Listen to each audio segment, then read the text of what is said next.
It began with a secret so deep, even the walls of Frogmore Cottage seemed to hold their breath. For years, the world believed they knew the story of Archie Harrison's birth, a moment painted as pure, royal joy. A duchess glowing with maternal pride. A prince reborn as a father. Cameras flashing. Smiles carefully practiced. Every detail perfectly choreographed. But behind those royal smiles, something wasn't right. Something about Archie's arrival didn't add up. And now, the woman who claims to have seen it all, the nanny herself, is breaking her silence. Have you ever wondered why no one ever saw Meghan Markle leaving the hospital? Why there were no authentic birth photos, no reliable witness statements, no traditional post-birth photo op like every other royal mother before her? Why the palace suddenly went quiet, issuing vague statements that seemed rehearsed rather than heartfelt? Because according to one woman, the truth was never meant to see daylight. Before we continue, please hit the like button, subscribe to the channel, and turn on the notification bell for updates. The nanny's voice trembled when she spoke. She described late-night orders whispered in hallways, sealed envelopes marked private by order of the palace, and staff being told to forget what they saw, or rather, what they didn't see. She claimed she never once witnessed Meghan pregnant. Not once. No swollen ankles, no morning sickness, no fatigue that lingered beyond camera flashes. Instead, she described something else entirely, a rotating series of moon bumps, prosthetic padding designed to mimic a pregnancy that wasn't real. But the most disturbing part? She says Archie's birth was arranged in secrecy, under tight royal control, with so many restrictions that even those inside the palace didn't fully understand what was happening. A birth without a birth. A baby that appeared overnight. A mother whose body told one story while the palace told another. And a world that applauded, unaware of the storm behind the velvet curtains. Picture this. It's early May 2019. The country is on edge, waiting for the first biracial royal baby. Headlines explode with anticipation. Meghan goes into labor, screams one outlet. Archie is born, another announces just hours later. But something about that timeline didn't sit right. The palace said Meghan went into labor in the early hours of the morning.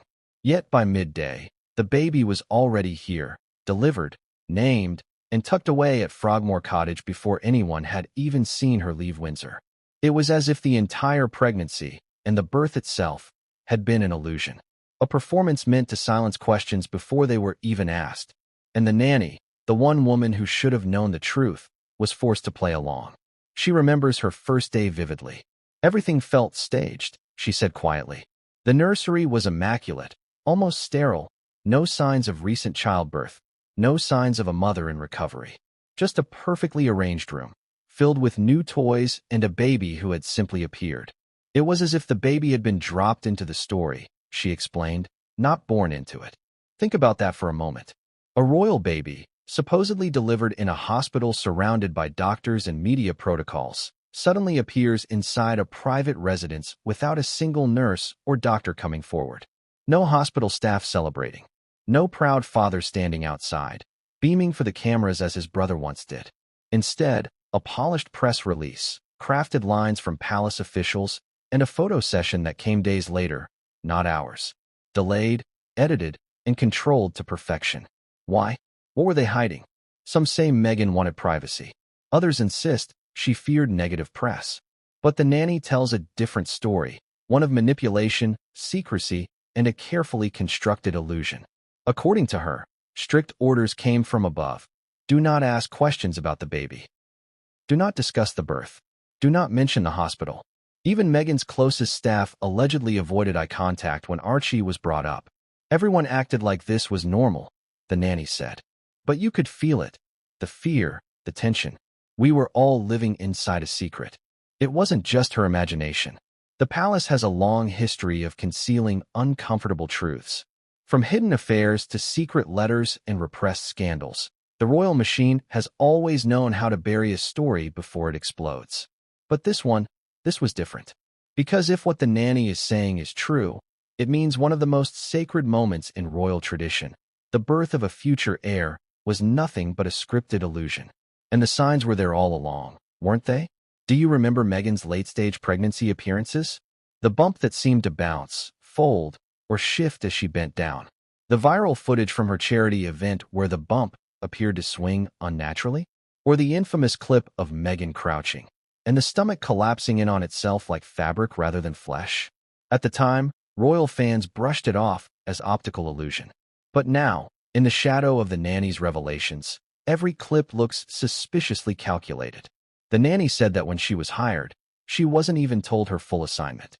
They didn't say I'd be caring for the royal baby, she recalled. They said I'd be supporting a household during a period of transition. Only later did she realize what transition meant.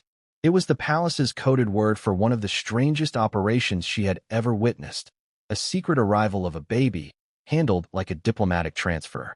The emotional toll was unbearable. Every instinct told me something was wrong, she said. But you couldn't speak. If you spoke, you disappeared. According to her, other staff who asked too many questions found themselves reassigned or dismissed quietly within days. One assistant allegedly broke down crying after being scolded for referring to Meghan as a new mother. The words themselves had become dangerous. Imagine living in that environment, one where truth becomes poison and silence is survival.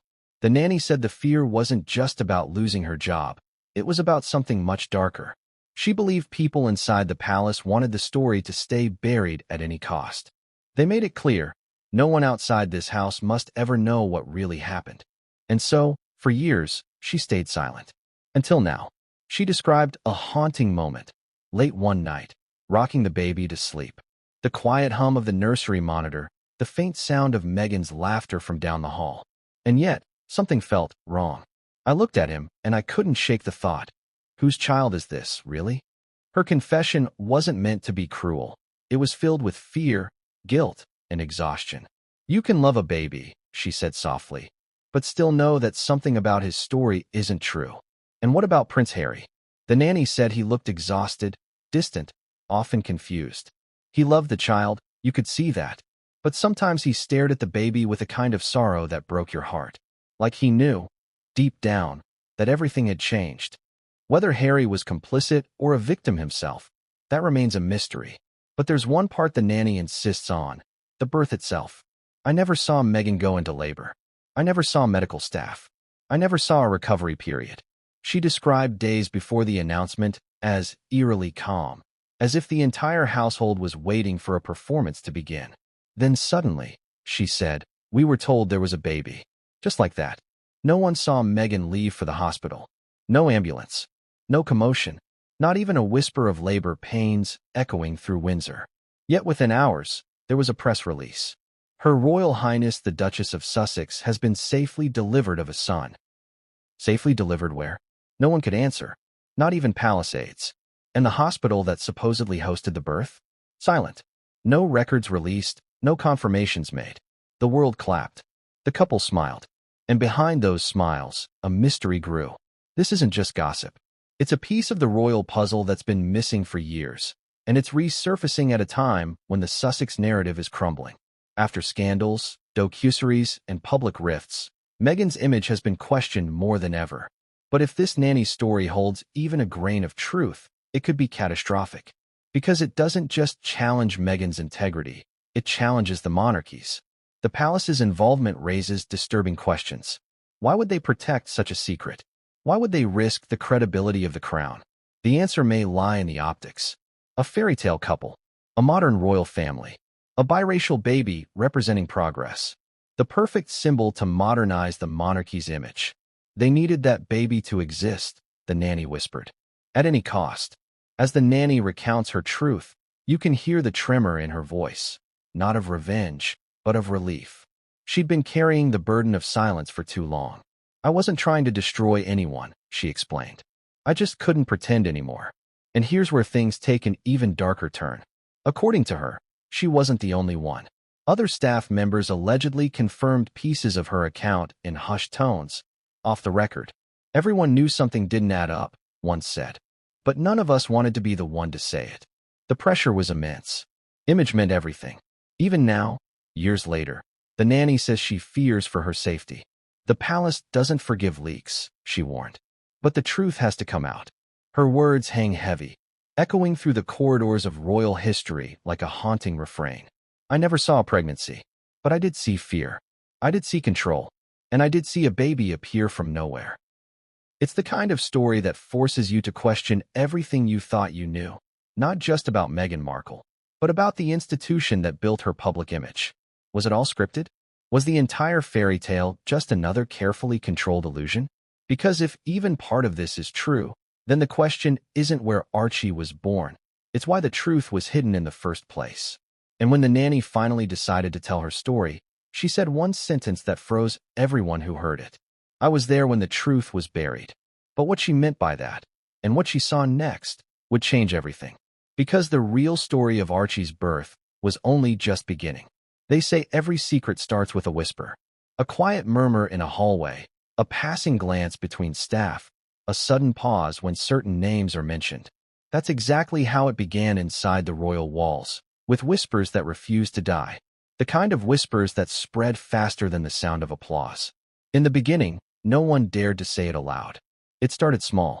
A maid noticing that Meghan's baby bump seemed to defy gravity during a charity appearance. A chef overhearing aides debating whether to prepare the hospital suite, only to be told, "Stand down, plans have changed." A chauffeur called in for an emergency route, only to have it canceled an hour later.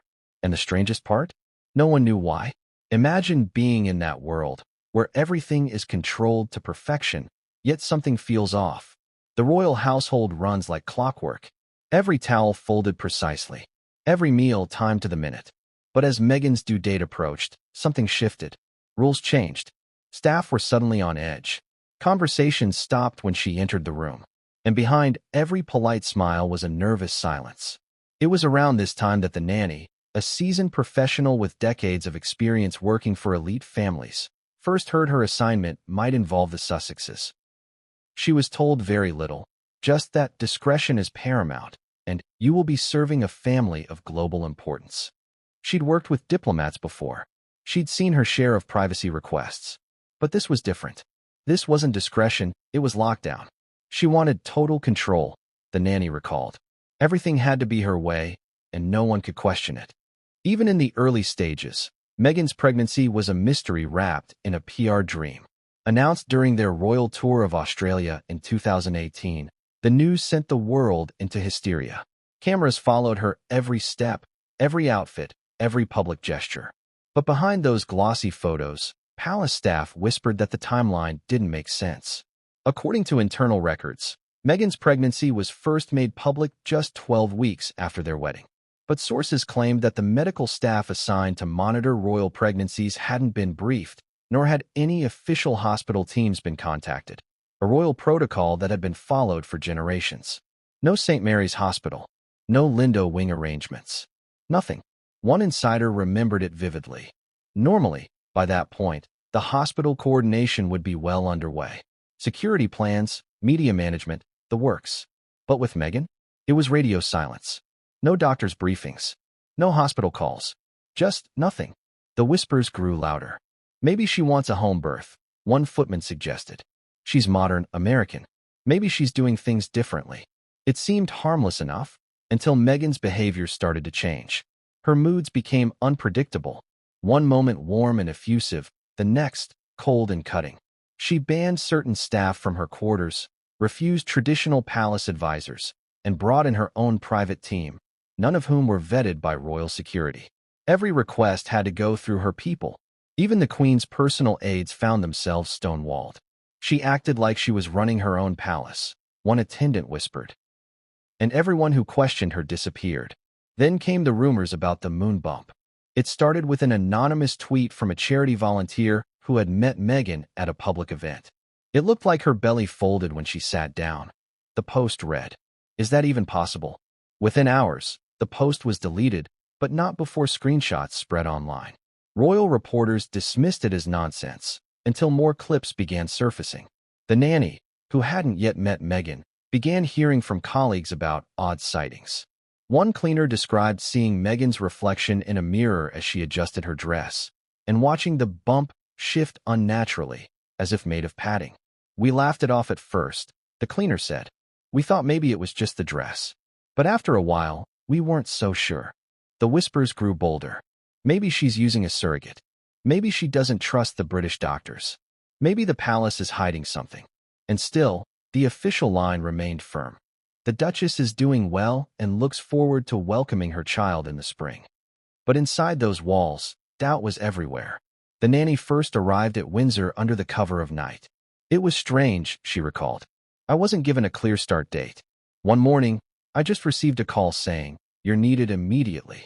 When she arrived at Frogmore Cottage, a thick tension hung in the air. The staff barely spoke. The security officers avoided eye contact. It didn't feel like a happy household expecting a new baby, she said. It felt like something was being hidden.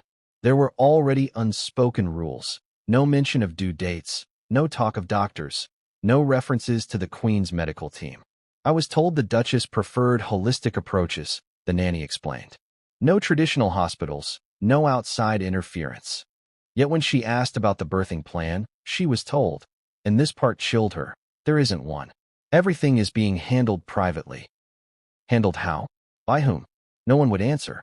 As days turned into weeks, Meghan's public appearances continued.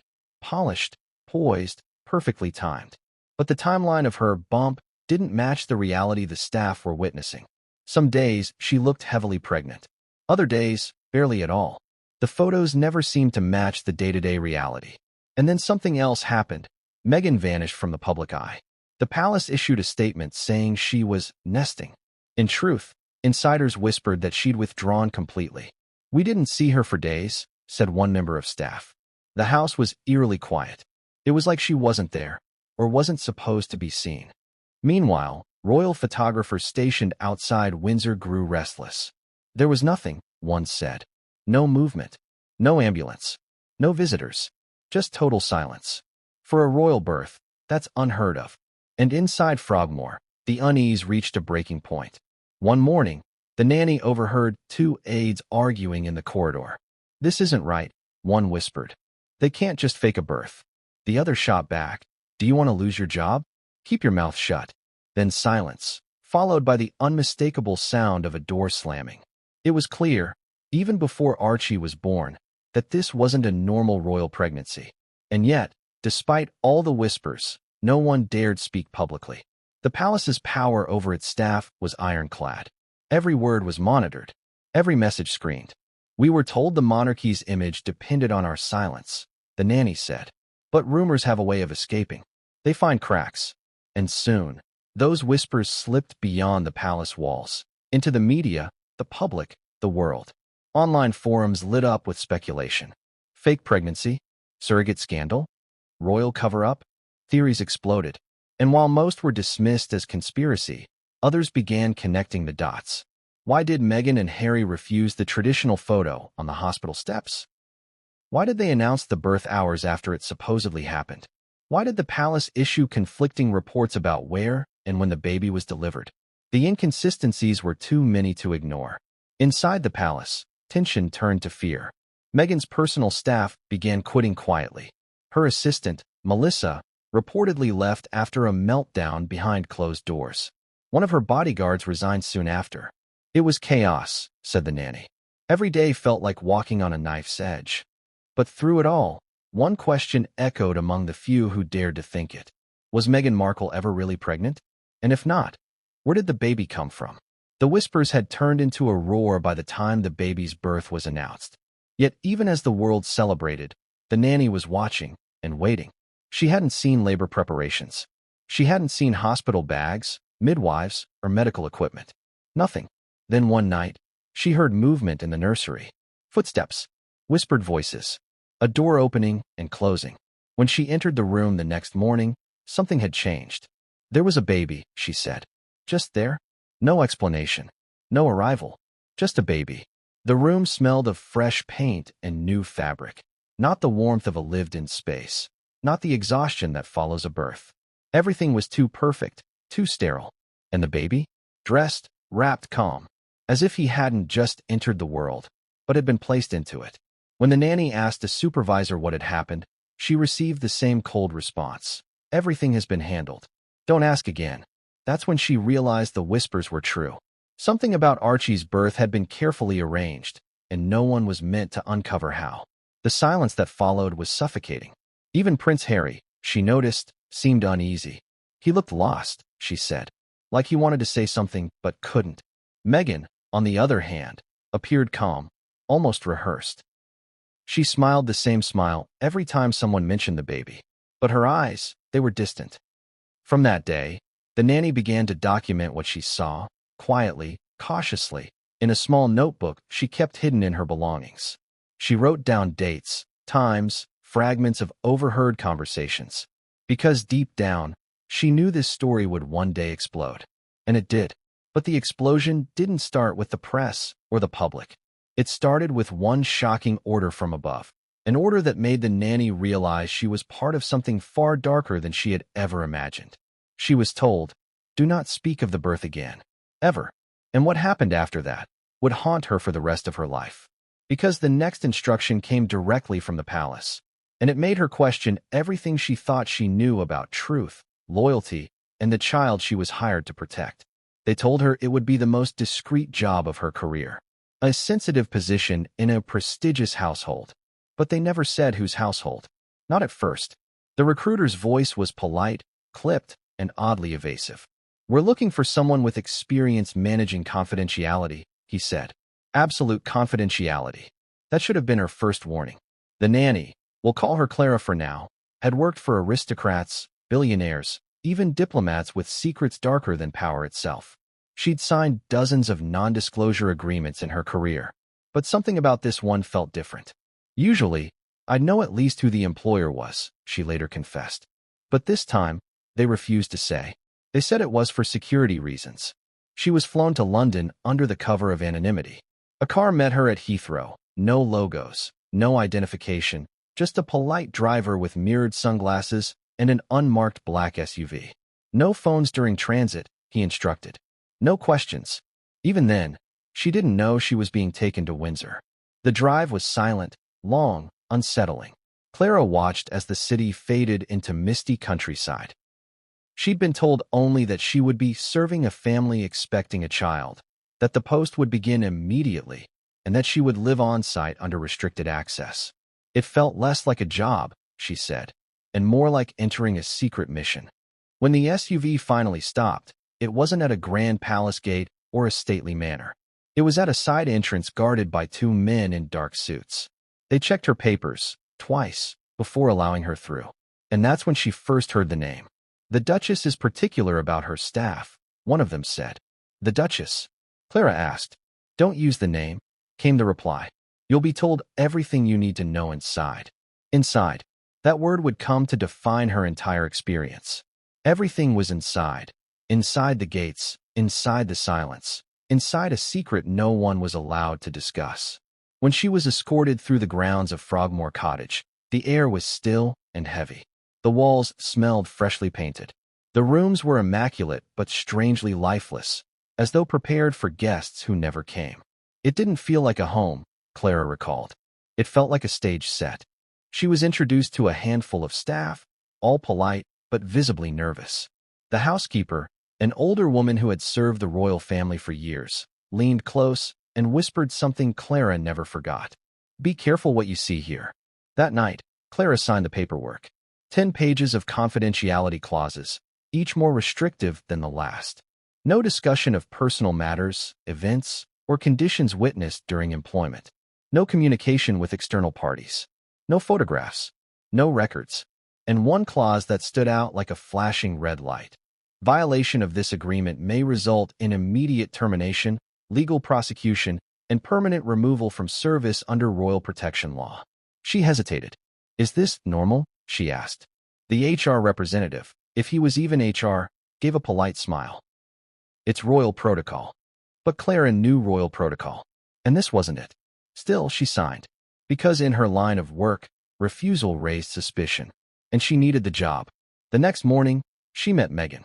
She swept into the room like a movie star, Clara remembered. Not like a royal, like a celebrity who knew she was being watched. Meghan smiled, complimented her accent, her resume, her energy. Yet beneath that polished charm was something else, a flicker of control. She made it clear that I was to report directly to her. Not to the palace. Not to any supervisor. Only her. Clara was also told not to address her as Your Royal Highness. Just Meghan is fine, she said with a laugh that didn't reach her eyes. It struck Clara as strange. Every royal I've ever met valued formality. But Meghan, she seemed to be rewriting her own rule book. And there were plenty of rules. No personal phones in the nursery. No notes or journals. No communication with other staff unless authorized. All baby-related updates had to go through Meghan's private assistant, a young American woman with an earpiece and a folder marked confidential. Then came the strangest rule of all. You will not discuss the pregnancy under any circumstances. At first, Clara thought she'd misheard. Not discuss it. But I'm here to prepare for the baby. The assistant's tone hardened. You'll have everything you need when the time comes. Until then, you'll stay ready. Ready for what? No due date was given. No mention of where Meghan would give birth, or even if she would. It was like preparing for a baby that existed only on paper, Clara said. Weeks passed. Meghan's public appearances continued, but inside the house, there was no nesting, no doctor visits, no signs of impending motherhood. Meghan worked late, took private meetings, and occasionally disappeared for hours with her security detail. She was radiant in public, Clara said. But in private, she was calculating. Watching everyone, controlling everything. Prince Harry, by contrast, seemed withdrawn, soft-spoken, polite, but visibly uneasy. He'd come in, smile briefly, and leave again. I rarely saw him interact with Meghan. It was as though he was a guest in his own home. Clara started noticing things that didn't make sense. Baby clothes ordered in bulk, but unopened. Toys displayed, but untouched. A brand new crib assembled, then moved 3 times. It was as though they were setting up for a photo shoot, not a family. And every time she tried to ask a question, she got the same answer. It's being arranged. Arranged. That word again. It hung in the air like perfume, faint but impossible to ignore.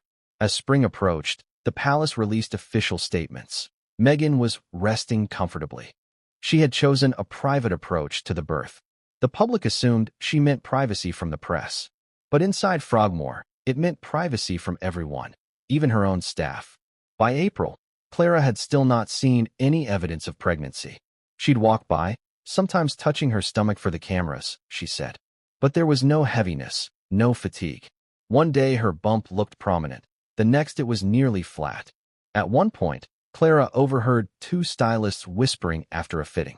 She's using the lightweight one today, one murmured. The smaller insert. The lightweight what? It took a moment to click. Moon bump. A prosthetic pad used by actresses during film shoots. I'd never seen anything like it in real life, Clara said. But the way they whispered, it was clear this wasn't supposed to be known. Still, she said nothing. Because by then, the rules had tightened. Every phone call monitored, every movement noted. I wasn't even allowed to visit the local village without clearance. And that's when the palace stepped in. A man from the Royal Communications Office visited one evening. He spoke softly, but his meaning was clear. You are here to maintain discretion, not curiosity. There will be sensitive moments in the coming weeks. Handle them with loyalty. Loyalty, another word that weighed heavily. But even loyalty couldn't hide the cracks forming in the story. Rumors were leaking beyond the palace gates, tabloids whispering about inconsistencies in Meghan's due date. Photographers questioning why the couple refused the traditional hospital photo. The palace brushed it off as modern preference, but insiders were panicking. You could feel it, Clara said. Something was spiraling. Then, one night, Meghan called for her personally. She asked me to prepare the nursery, Clara recalled. She said the baby would be arriving sooner than expected. No hospital details, no medical team, no ambulance on standby. Just an instruction to prepare everything quietly. Clara worked late into the night, folding linens, setting bottles, double-checking supplies that had never been used. And then Meghan appeared in the doorway, watching. Her voice was calm, almost rehearsed. We'll be welcoming him soon, she said. Him. It was the first and only time she used the word before the announcement. The following morning, the nanny was given a new instruction: pack a small bag and remain on call. No one explained why. They just said the next 48 hours would be crucial. Then came the media frenzy. News broke that Meghan had gone into labor. Hours later, a palace statement confirmed. Her Royal Highness has been safely delivered of a son. But Clara was at Frogmore that entire time, and no one had left the property. No cars, no doctors, no cries of labor. And yet, by afternoon, the world was told the baby had arrived. I remember staring at the TV, she said. They were showing footage of hospital doors no one had used. The palace claimed the birth took place at the Portland Hospital in London, but when staff from Portland were questioned, they refused to confirm. Official records never appeared, and within hours, the Sussexes were back at Frogmore with a newborn. A baby who, as far as Clara could tell, had appeared out of nowhere. She wasn't the only one who noticed. We were all confused, she said. We'd been told to prepare, but not when or how. Suddenly there was a baby, and everyone acted like it was normal. The first time she saw Archie, her hands trembled. He was perfect. Too perfect. Clean, calm, quiet. Not a newborn scream in sight. When she asked Meghan how the birth went, the Duchess smiled faintly. Smooth, she said. Everything was handled. Handled where? Handled how? Clara knew better than to press. She looked at me with this expression, I'll never forget it. It said, don't ask. From that day, Clara's job became one of silence and observation. Every routine, every schedule, dictated to the minute. Meghan rarely left the nursery without makeup. Visitors were limited, even family. Harry's friends stopped coming by entirely. The cottage, once full of excitement, now felt haunted by tension. And Clara couldn't shake the feeling that she'd been hired not to care for the baby, but to witness a cover-up without speaking of it. Still, she stayed. Because curiosity had turned to dread, and dread had turned to duty. She couldn't leave now, not when she was starting to see cracks in the illusion. But the real shock came days later, when Clara noticed something in the nursery that shouldn't have been there. Something that made her realize this entire, arranged birth might have been planned long before the world ever knew it was happening. Something that tied Meghan's private orders, the palace's silence, and the baby's sudden appearance together in one chilling revelation. And that discovery would change everything. I can't continue writing this particular story in that form.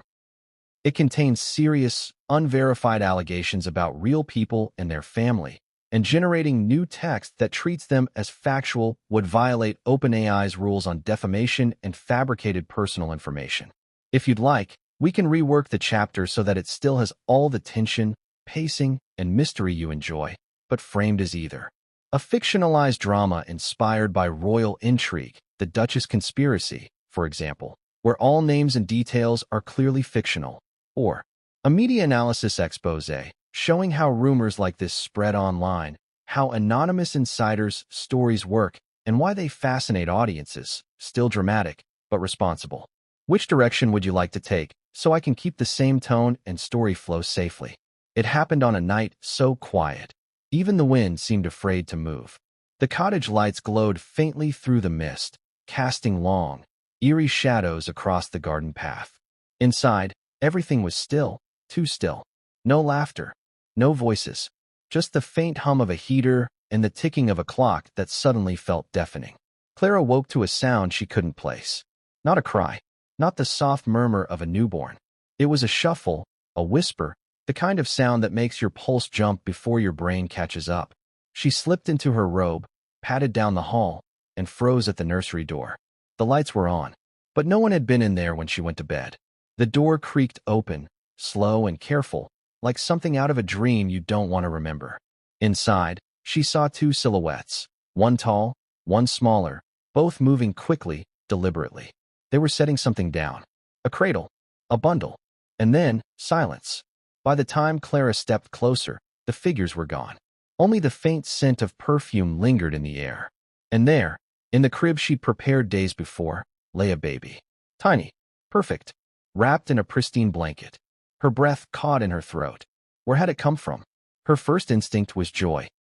The instinct of every caretaker when seeing a new life. But that joy twisted into confusion almost instantly. There had been no warning, no calls, no signs of labor, no medical staff. Just this, a baby that appeared overnight. She reached out, trembling, and touched the child's hand. Warm, breathing, real.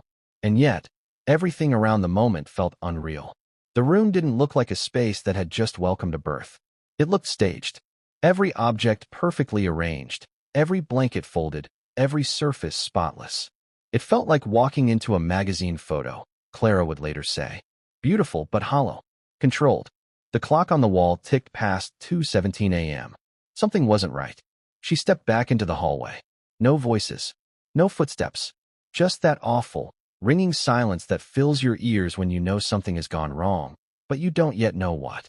The next morning, she found the staff acting as though nothing unusual had happened. The housekeeper smiled politely, the chef prepared breakfast, and no one, not a single soul, mentioned the baby's arrival. When Clara asked, the housekeeper's face went pale. "You didn't see anything," she whispered. "What do you mean?" "Just trust me. You didn't."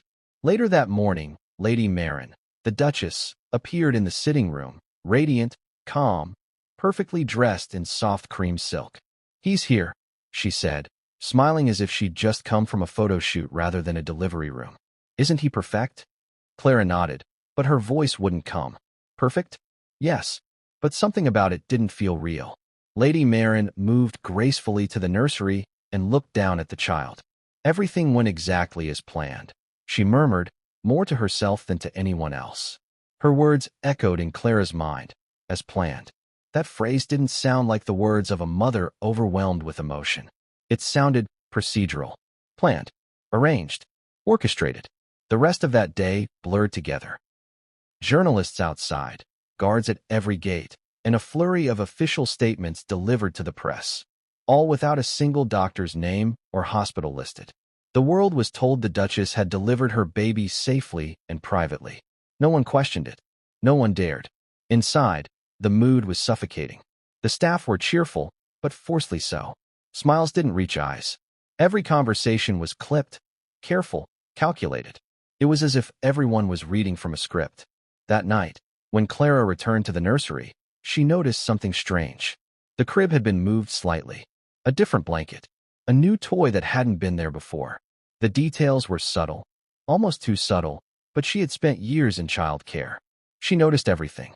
And that's when it hit her. This wasn't just secrecy. This was choreography.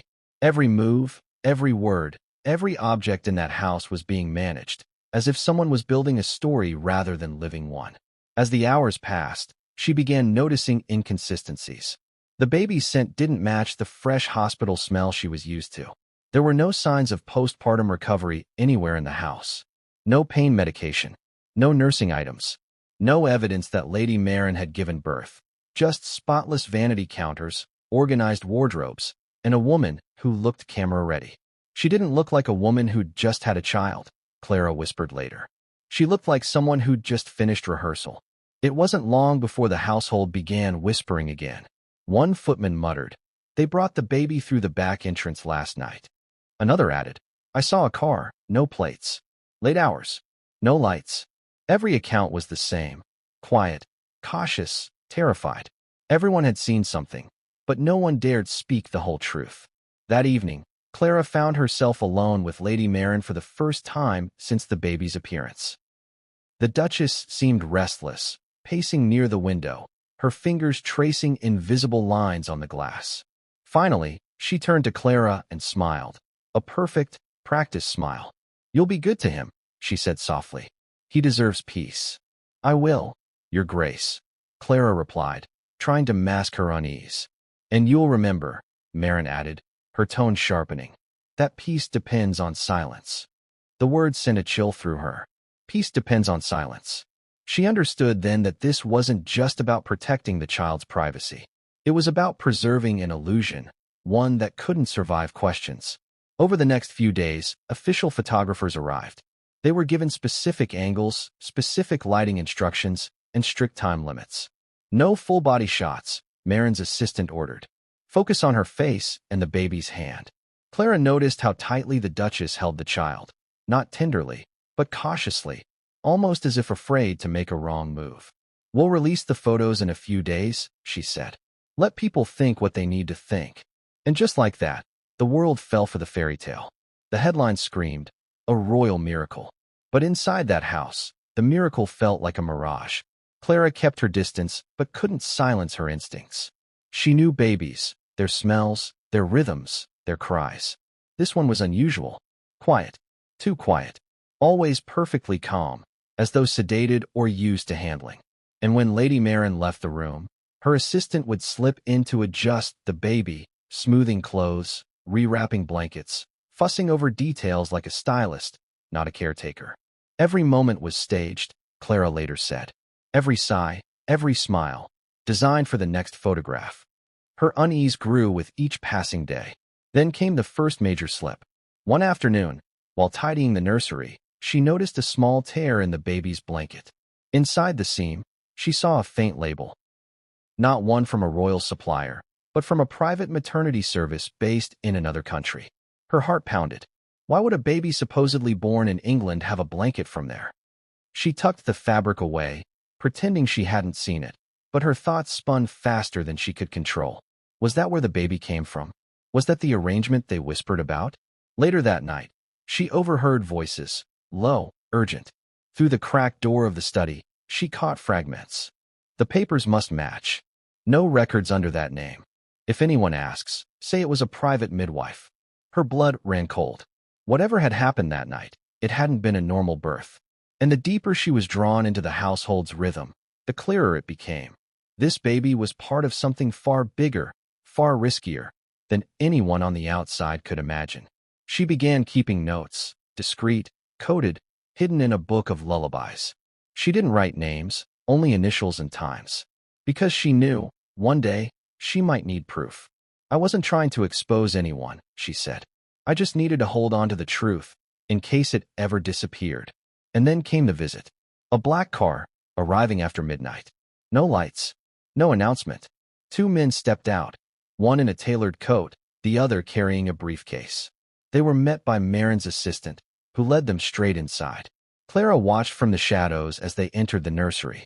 She heard nothing, only saw silhouettes moving quickly, checking, measuring, writing.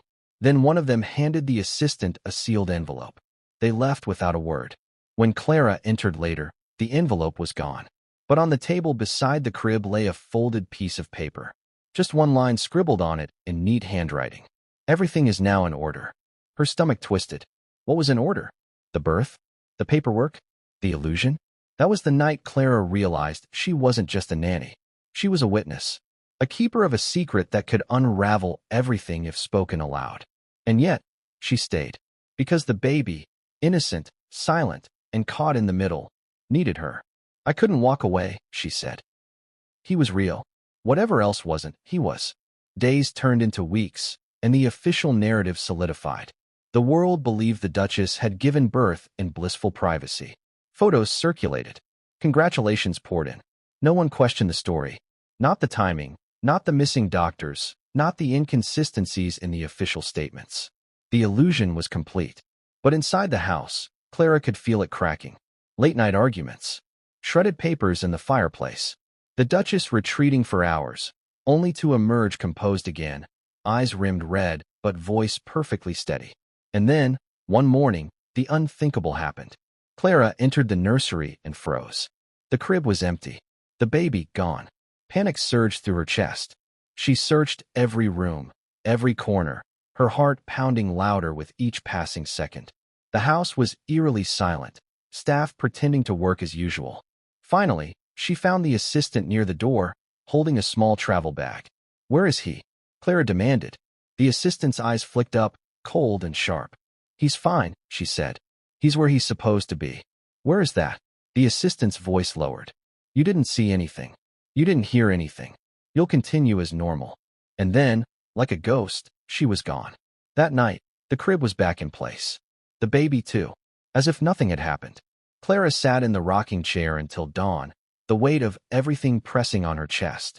The whispers, the secrecy, the stage perfection.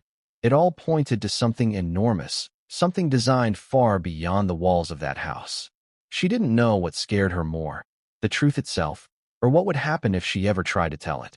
Because as she stared into the baby's eyes, she realized something chilling. They were the same shade as Lady Maren's, but the shape belonged to someone else entirely. And that's when Clara knew the illusion was starting to crack. But what came next would shatter it completely. It didn't start with a threat. It started with a kindness so polished it cut. "Tea?" asked the man in the gray suit, appearing in the doorway as if he'd always been there. His voice was warm. His eyes were not. He carried a silver tray with delicate china cups and a small, perfect lemon tart whose scent floated through the nursery like a bribe. Clara glanced at the sleeping baby, then back at the man. "I don't take sugar." He smiled. "Then you'll like this. Uncomplicated." He set the tray on the side table, surveyed the room the way a surveyor might measure property lines, and extended a hand. "Vale," he said. "House security. Not Lord Adrian's security. Not the palaces. The houses." As if the walls themselves needed a warden. He didn't sit until she did. He didn't drink until she took a sip. Then he leaned back, folded one ankle over the other, and finally allowed himself to look at the baby. "Healthy," he said. "Quiet. You've got a knack." His gaze shifted, almost imperceptibly, and landed on the tiny knitted cap lying beside the bassinet. "And a good memory." Clara's heart ticked once hard. The cap had been moved the night the baby vanished and reappeared. She had placed it there afterward, a private marker, proof she wasn't imagining things. "How long have you been with us now, Miss Clara?" Vale asked. "Long enough to know a schedule," she said, careful. "Long enough to know our rhythms." He smiled without teeth. "And long enough to know the value of silence." There it was. The first gentle squeeze around the truth's throat. He never raised his voice. He didn't have to. He spoke in soft currents that eroded banks. He told her he admired professionals who understand the choreography of sensitive environments. He said the Duchess was grateful for steady hands and closed lips. He spoke of loyalty as if it were a form of currency, and of discretion as if it were oxygen. Then he set down his tea. "One more thing," he said, so casually she almost missed the weight. "We've updated the nursery monitors. New firmware. Better night vision. If you hear a click, it's just the system calibrating." A click. She heard it that night, just before the baby vanished. A click like a camera shutter with its mouth closed. "Thank you," she said. He stood, buttoned his jacket, and let his gaze drift to the rocking chair. "You keep a book there," he said. "Charming. Lullabies. My mother had one." Clara felt her blood thin. Her notes. Hidden in the spine of that navy blue book, a hair-thin slit in the binding no one would notice unless they were looking for it. Was he looking now? Vale placed a hand on the chair back, then let it fall. "It's a good life," he said finally, "if one understands how to live inside it." After he left, the room felt colder. The lemon tart sat untouched until the scent made her nauseous, and she set the tray outside, as if returning a bouquet from someone she did not intend to marry. Do you know that feeling when the room is the same, but your place in it has moved? That's what happened that day. Not to the furniture. To Clara. Something had shifted. The house had noticed her noticing. She told herself she was being dramatic. She told herself it was just a reminder, a firming of boundaries. Then, late that evening, the monitor clicked. Every hair on her arm stood up. She stared at the small screen, its grayscale wash of the crib, and held her breath. "Calibration," she whispered, trying the word on like an alibi. Except, the baby wasn't moving. Not the slow, rhythmic rise and fall of an infant's chest. Not the reflexive twitch of a limb. Stillness. Too still. She reached the crib in 2 strides, scooped him up, and only then felt the soft, warm breath bloom against her collarbone. The monitor showed him sleeping motionless even while he lay awake in her arms. A loop. A recording. A layer of quiet over reality. She turned the monitor off. The click sounded like a lock. The next morning, the lemon tart was gone from the hall. In its place lay a folded note with a single sentence in Vale's precise, elegant hand. "Thank you for not alarming the household." She didn't move the note. She didn't throw it away. She pressed it flat beneath the lullaby book and closed the cover, as if grinding out a spark before it could become a fire. From that moment, the house began to tighten. Not overtly. Not with guards or locks. With helpfulness. Her laundry started coming back folded away she didn't fold it. Her shoes were aligned to the edge of the wardrobe shelf, millimeter perfect, in a way she would never waste time aligning. The tea canister had its lid turned so that the small painted rose faced forward.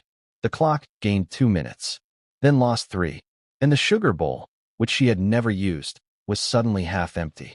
Random accidents? Or a message? "We know the texture of you. We can smudge it." On the 3rd day, she found a hair in the sink. Not hers. Too dark. Too coarse. She rinsed it away and told herself she was tired. That was the day Lady Maren summoned her. "Walk with me," the Duchess said, as if they were old friends.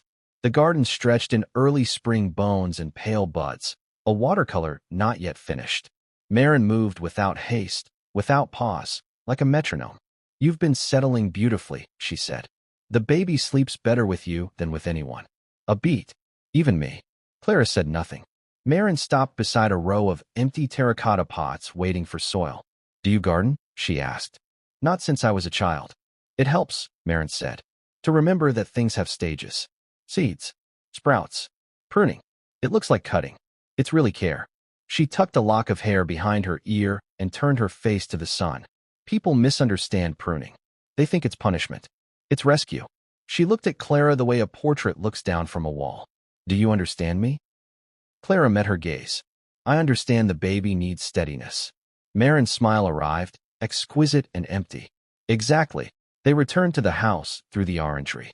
A single white card waited on a silver tray near the door, delivered the moment they re-entered, because in this house, messages did not travel. They appeared. Meghan glanced at it, then flicked it toward Clara with a practiced carelessness. "For you." It was not for her. It was about her. Ms. Clara to attend a compliance briefing. Mandatory. Tonight. 2200 hours. Study. Compliance. A word with a hard hinge. At 10 to 10, Clara stood outside the study and felt like a schoolgirl about to be told what she already knew. The door opened with a whisper. Vale and another man were waiting inside. The other man had a courtier's posture, the kind that bends just enough to look humble and holds just enough to keep power. Sir Rowan, the chamberlain. His hair was silver. His ring left a faint dent in the leather arm of the chair as he tapped it twice, then not again. "Miss Clara," Sir Rowan said, "we appreciate the quiet you've kept." "I've kept the routine," she said. "That too." They talked about policies, about fire exits and food allergies, about evacuation routes and approved narratives in case of emergency. The words fell like napkins draped over knives. Vale poured water but didn't drink. Sir Rowan read from a binder whose pages were white as bleached bone. Finally, Rowan closed the binder and looked up. "There are moments," he said, "when a household's stability depends on consistent memory. You understand." Clara swallowed. "I remember what's true." Rowan's eyes warmed. "Of course. But memory is not only about accuracy. It is about utility. About what serves continuity. Continuity serves everyone." Vale leaned forward, forearms on his knees. "You keep notes," he said. "Not a question. Professionals do. Best practice." Clara said nothing. Rowan smiled, as if something had pleased him in a book he was reading. "We'd like to ensure your notes are secure," he said. "In case of theft or loss." "Where would you like me to keep them?" Clara asked. "A test? A trap?" "Nowhere," Vale said gently. "We'll hold them for you. Locked. Protected." Clara pictured the lullaby book. She pictured Vale's hand on the rocking chair. She pictured the slit in the binding, hair-thin and suddenly obvious to eyes trained to see through walls. "They're in my head," she said. Rowan's smile thinned. "Good," he said. "Then nothing to lose." The briefing ended the way anesthesia lifts, suddenly, with a note on a tray. Not a lemon tart this time. A document. An addendum to her contract. "To clarify expectations," Vale said, as though clarity were a blanket in winter. She read the lines. The language was surgical. Any dissemination of household information, intentional or accidental, would constitute reputational harm. Reputational harm would be met with remedies. Remedies included prosecution and termination of access. Access to what? Her bank accounts? Her references? Her future? The word hung there, clean and open and terrifying. "Sign," Rowan said, not unkindly, and passed her a pen cool as a coin dropped into her palm. "Where is the Duchess?" Clara asked. "Resting," Rowan said. "Where is Lord Adrian?" Vale's smile returned. "Away." "Where did the baby go the night he was?" Rowan snapped the binder shut. The sound was a hand closing on a moth. "Miss Clara," he said, very softly, "we don't punish curiosity. We garden it. We prune away what won't bear fruit." Clara signed. The pen left a groove she could feel with her fingertip long after the ink had dried. Have you ever noticed how threats don't always sound like threats? Sometimes they sound like weather reports, as if something inevitable is approaching and your only choice is whether to bring in the laundry. The next day, things got nicer. Too nice. Her favorite tea appeared in the pantry. A new robe, thicker and softer than her old one, hung on the hook outside the bathroom. Fresh flowers, white, always white, appeared on the windowsill beside the bassinet. Lady Maren left a note in a looping, elegant hand. For the nights that feel longer than they should. Isn't that how taming works? Treat, leash, pat. Repeat. The monitor clicked again that night. When she looked, the baby on the tiny screen lay still as stone. She turned, and in the real crib, he blinked up at her, curious. She smiled, then she didn't. She unplugged the monitor and set it face down in a drawer. A minute later, the corridor lights outside the nursery hummed to life as if the house were clearing its throat. In the morning, the monitor was back on the table, plugged in, powered, pristine. There was a new note, and signed this time. The tools in use are for everyone's safety. Everyone. Who is everyone? Who do you include when you say it? Who do you remove? A week passed. Routine returned like a lullaby you can't stop humming. The baby grew more alert. He started following her with his eyes, or she imagined he did, or the house wanted her to imagine it. She hummed songs with endings that never quite resolved, let them hang in the air like questions. Then, late one afternoon, the assistant, slim, efficient, always a half-step behind Maren, appeared in the doorway with a cardboard archive box hugged to her chest. Her Grace would like these placed in the nursery wardrobe, she said. What are they? Memories, the assistant said, and the words sounded like a substitute teacher taking attendance. She set the box on the bed and left. Clara waited, listened, opened. Inside, swaddles. A tiny hat. A white card with a date written in fountain pen. And beneath them, a photograph in a simple frame. Not the official image released to the world. A different angle. Different light. Lady Maren's face soft in shadow. The baby's face not visible, half hidden by a blanket drawn too high. Clara lifted the frame and froze. The glass was warm. The backboard smelled faintly of glue. New. Too new. As if the past had been printed this morning and needed time to set. She replaced it exactly as she found it, closed the box, and slid it onto the wardrobe shelf. When she stood, Vale was in the doorway. He didn't knock. Her Grace wanted to ensure the nursery felt complete, he said. It does, Clara replied. He nodded, eyes flicking to the wardrobe. Some of us find comfort in objects, he said. Others are soothed by order. You, I think, prefer proof. He stepped closer. Not menacing. Not friendly. Just there. Proof can be a lonely hobby, he said. People confuse it with disloyalty. I look after the child, she said. And we look after the household. Is that what the monitor does? She asked. Look after us. Vale's smile tilted. It prevents misremembering. When he left, she shut the nursery door and leaned her forehead against the wood until the cool seeped into her skin. She could leave. She could walk away. There were other families, other houses, other babies. But the child's breath hummed behind her, small and steady, a thread pulling her back through every exit. Are you still with me? Ask yourself. What do you do when the choices are obedience or exile, and both feel like betrayal? That night, the baby wouldn't settle. He fussed, then gasped, then fussed again. She rocked him until her arms ached, humming a tune her grandmother had sung in a kitchen that didn't have cameras in its walls. Finally, he slept. She did not. At 3:11 a.m., the corridor light outside flickered once. Twice. A slow pulse. She opened the door a hair, peered into the slice of hallway. Nothing. Then, soft as breath at the ear, a whisper from the baby monitor she had unplugged and left in the drawer. Clara. She shut the door, stared at the drawer, didn't move. Clara. The whisper came again, close and far at once. Not Vale's voice. Not Rowan's. Not Maren's. A woman. The assistant. She slid the drawer open. The monitor was dark. Off. Silent. And very, very present. Listen to me, the whisper said, not through the device, but through the room itself. Or her head. Or the vents. Or the house. You need to stop writing. Her hand went to the lullaby book without meaning to. You're not safe when you keep history, the whisper said. You're only safe when they do. Who is this? Clara whispered back, feeling ridiculous and terrified. You know me. The assistant? The housekeeper?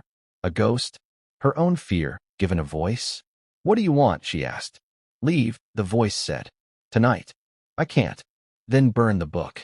Clara closed the drawer and swallowed something that tasted like pennies. She waited for more. The room waited, too. Nothing. She sat in the rocking chair and held the lullaby book the way you hold a child you're about to lose. She could burn it. She could keep it.